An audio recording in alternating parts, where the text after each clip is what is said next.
বাবা মা দুটি সময় কাঁদে, বিয়ের পর মেয়ে যখন অন্যের ঘরে যায় আর ছেলে যখন তাদের থেকে মুখ ফিরিয়ে নেয়।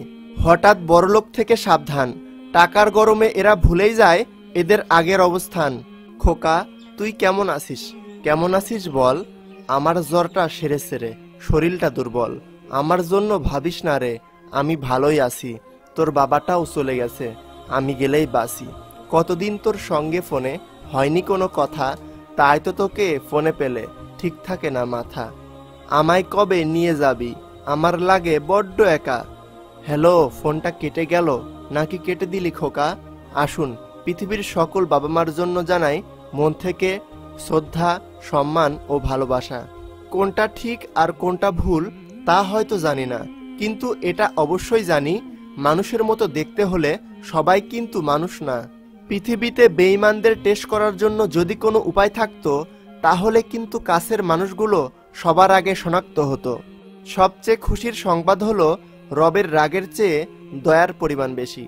তুমি ভেতর থেকে ভেঙে পড়েছো, সেটা কাউকে বুঝতে দিও না, কারণ লোকে ভেঙে যাওয়া বাড়ির ইট পর্যন্ত তুলে নিয়ে যায়। ছোটবেলা এখন যেন উকি দিয়ে বলে, কিরে বড় হতে চেয়েছিলি না, এখন দেখ কেমন লাগে। 2 টাকা আর 2000 টাকার মধ্যে পার্থক্য কি জানো? 2000 টাকা তোমাকে শিখাবে বিলাসিতা কি, আর 2 টাকা তোমাকে শিখাবে বাস্তবতা কি। অসৎ ব্যক্তির মিষ্টি কথাও জীবনে অসুখ হয়ে দাঁড়ায়, আর সৎ ব্যক্তির কড়া কথাও জীবনে ঔষধের মতো কাজ করে। সকাল সকাল 3 জন মানুষই ওঠে। নাম্বার 1 মা, নাম্বার 2 যার কাঁধে দায়িত্ব আছে, নাম্বার 3 যার স্বপ্ন পূরণের জেদ আছে। মেয়েরা যখন কাঁদে তখন তারা মুখে হাত রাখে, আর ছেলেরা যখন কাঁদে তখন তারা চোখে হাত রাখে।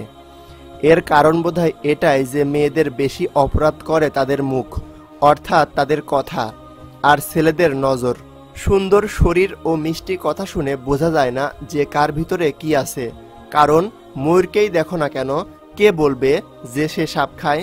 নদীর কাছে কোনো নকশা নেই, তবুও নদী বইতে বইতে সাগরের কাছে পৌঁছে যায়। তেমনি আপনি ভালো কর্ম করে যান, একদিন সফলতায় পৌঁছাবেন।